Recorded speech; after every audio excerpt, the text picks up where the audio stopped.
All right now. What's up, everybody? It's your boy, Mr. Dugas, coming at y'all with another episode of Dropping Dimes with Mr. Dugas. And today I'm going to talk about the Eagles' second preseason game as the Philadelphia Eagles beat the Cleveland Browns 21-20. Before I get into this video for everyone, you want to give me a follow on my social media platforms. I'm going to have all that information down in the description box. May not always get a chance to respond to questions and comments on these videos, so feel free to DM me. And whenever I get a chance to, I'll get back at you. Come holler at your boy. Also, if you're a Madden 22 player on Xbox One, soon to be 23 player on Xbox One, I'm gonna have my Xbox gamer tag down in the description box. Obviously, preseason game number two. We only got one more of these things before we get to the real deal. The starters did not play in this game as expected. Jalen Hurts, AJ Brown, none of those guys went out there and suited up at all. Which word is on the joint practices, the Eagles look pretty good, particularly on the offensive side of the ball. Apparently, Jalen Hurts looked great. Devontae Smith, AJ Brown look like they're gonna be one of the better duos in the NFL. So, with that being said, you had to expect to not see the starters in this game. But you did see the second stringers, and offensively with the second team unit, I like what I seen, especially from the offensive line. You got guys like Andre Dillon, who was a former first round pick, is on the second team. You got Cam Jurgens, who's gotten a lot of reps in with Jason Kelsey being out until hopefully just week one. You got other guys also out there, like just going all them guys who started.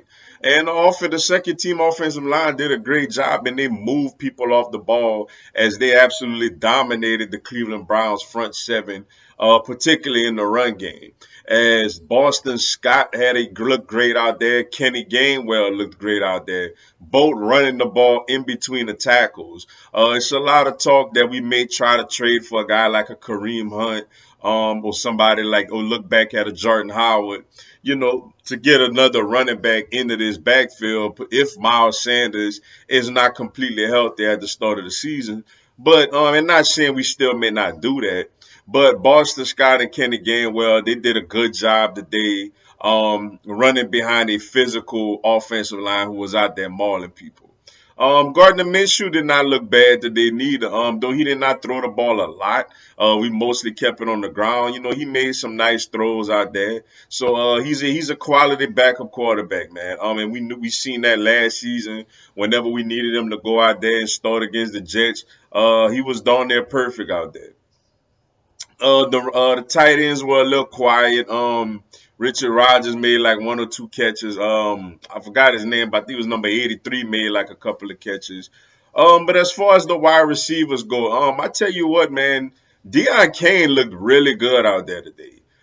He looks like a natural wide receiver, a natural catcher of the football.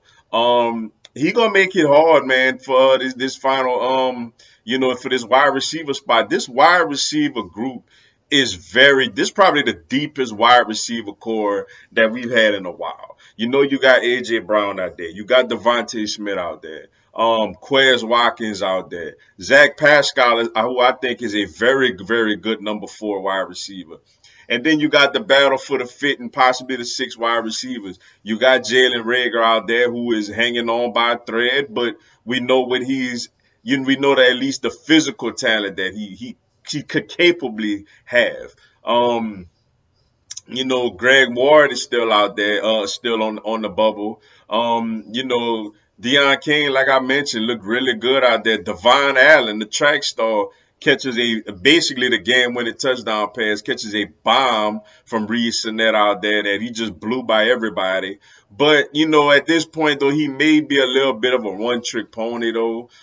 As is more of a go deep, we'll throw it to you deep as far as him being a pure wide receiver out there. Same with Britton Covey. Another guy who kind of in the 2 preseason games struggled a little bit from a pure wide receiver standpoint. Giant Hightower, who caught a little pass today. It's gonna be a tough decision in the wide receiver room, yo. Your four locks are Brown, Smith, Quez Watkins, and Zach Pascal. But it's gonna be interesting to see who, hangs on and gets that fit, and potentially six, maybe even seven, depending on how many wide receivers that we keep those spots. But yeah, the running backs look great, offensive line look great, the receivers did good out there. On the defensive side of the ball, we kind of got pushed around a little bit, the second unit. A lot more than we did in the first game necessarily. We just it's one of those things, man. We kind of let Cleveland run on us a little bit. It kind of settled down later in the game once the third and fourth stringers got out there and we held on to the victory. But just probably the next game, you'll probably see a little more of those younger defensive guys to see who can make this roster. You feel like out of the youngsters, Jordan Davis and Kobe Dean, who both was a little quiet, more quiet today than they were against the Jets.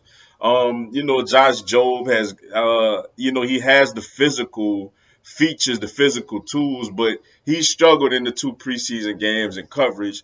And we'll see, man. We'll just see what goes on with the third and fourth team units on the defensive side of the ball. But I tell you what, man, I was very impressed with the second string offense, particularly the offensive line, the running backs, the wide receivers, quarterbacks, everything. Carson Strong got out there late. We all want to see what he could do, but he only threw one pass out there. Went out there and mop up Dooley and handed off the ball. Reed Sinnett looked a lot better today than he did against the Jets. Threw a beautiful deep touchdown pass to Devon Allen that basically turned out to be the game winner in this game. But once again, for the most part, the team stayed healthy, which is the most important thing when it comes to these preseason games. It's not like it was before. You're not going to really see a lot of guys play out there, particularly a lot of starters.